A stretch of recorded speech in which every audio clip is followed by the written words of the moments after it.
whatever has brought us here, we share something in common.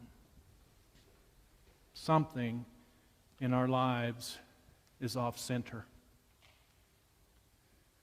When I was in seminary, I had an opportunity to go off to a 2-week silent retreat. I feared it, actually. But we went to Alta, Wyoming. It was a group over January. There was more snow than I'd seen in a long time, and we were there to find our center. We were there with the work of Thomas Keating, and through one of his direct students led us in our time together, learning, centering prayer. Centering prayer is not the same as other meditative type prayers. There's all kinds. It's really an emptying of everything, which is very difficult to do. One of the things, the techniques we were taught to do was to pick a word, any word, didn't matter what the word was. It just needed to be a cue for ourselves that our mind had actually started thinking of something. We needed to come back to center. I chose the word home. And just home. I don't know why. Home was just what came to me. And so as I would be there in the silence and I'm trying to empty, and I would be thinking about how cold it was, or the snow outside, or the breakfast we had, or whatever, home, back to center. About every 3 seconds, home, back to center.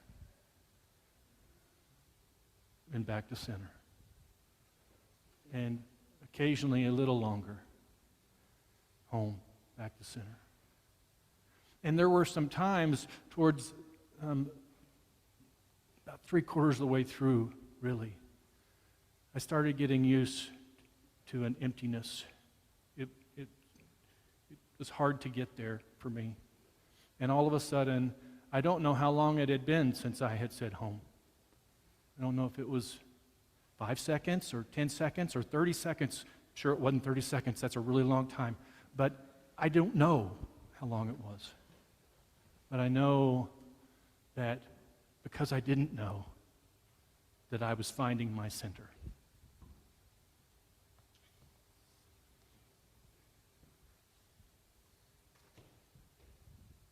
These words from Lamentations tonight.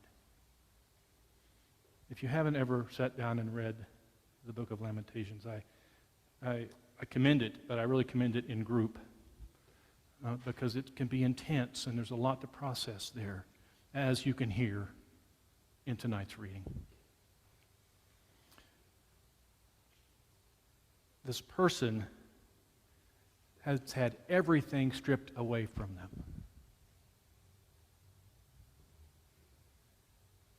Their friends, lots of them have been taken off into exile. And this lucky one got to escape into the hills. Not so lucky. He was experiencing loss, grieving everything he had known, having trusted God so much, and then it's stripped away. He says that God has alone turned his hand again and again on him all day long. He has made my flesh, my skin waste away, broken my bones, and besieged and enveloped me in bitterness and tribulation. He has made me sit in darkness like the dead of long ago. This is the darkest night of the year. Sitting in the darkness like the dead of long ago. And he says, my soul is bereft of peace. I'm a little slow, I had to look it up. And then it hit me, bereaved. My soul is bereft of peace. My soul is deprived of peace, robbed of peace, stripped of peace, cut off from peace. My soul is parted from peace, devoid of, destitute of, bankrupt of peace. My soul is lacking, without, free from, deficient in peace. It is wanting. It is wanting. My soul is wanting. It is bereft. It is wanting peace. It is in need of it.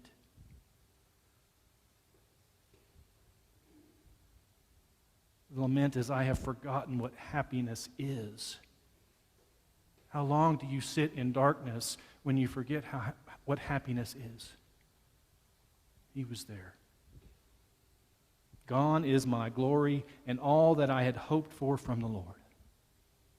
He hoped. His hope came from the Lord. It was stripped away, and he's naked and in the dark. Rock bottom. If I've ever heard rock bottom, that's it. To me, when I hear this, and I know a lot about grief from personal experience and study, but there's something that spoke to me about it being almost pre-incarnation. God was still in the world, but he had lost that connection. He couldn't see it anymore. But all of a sudden, as God does, push away all of it and come back home. Find your center and come back home. But this I call to mind, and therefore I have hope. There it is. The steadfast love of the Lord never ceases. His mercies never come to an end. They are new every morning. Great is your faithfulness. The Lord is my portion, says my soul. Therefore I will hope in him. The Lord is good to those who wait for him, to the soul that seeks him. It is good that one should wait quietly for the salvation of the Lord. Post-incarnation. What's it like to not have God walking among us as a part of us, and then have God walked among us? This is the Christmas story. This isn't about babies. I tried really hard the last week to listen to the radio. I did. You know, they only play like 6 songs on the Christmas channel. How many different people can sing those 6 songs? There's a lot. And let me tell you, this is not the most wonderful time of the year.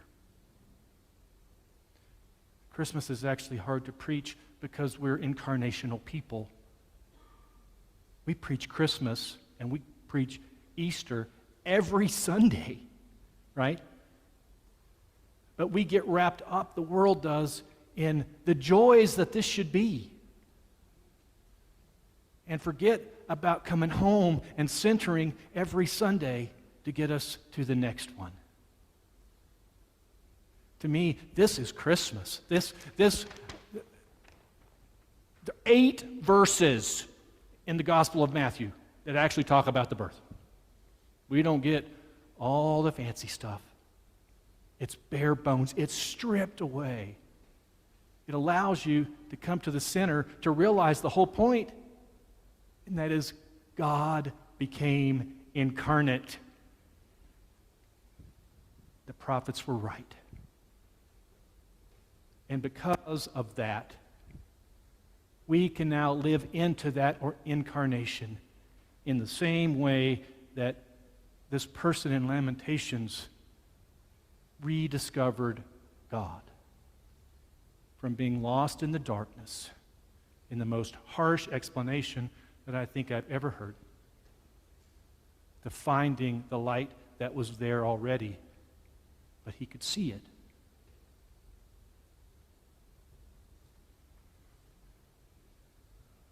We have to get through the holidays. Yeah. Like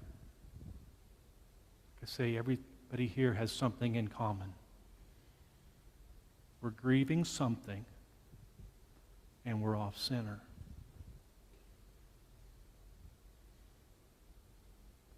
Let the one called Emmanuel be the one that brings us back. God is with us.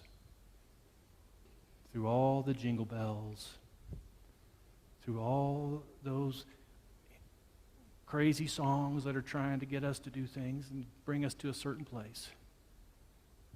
That's that noise. Find your word, whatever your word is. And when you're getting lost in that, or you're even trying to reject that, find your home. Because that's Christmas. That's God incarnate. And it's not just one day, and it's not just 12 days of Christmas. It's really something that we live into all year round. Amen.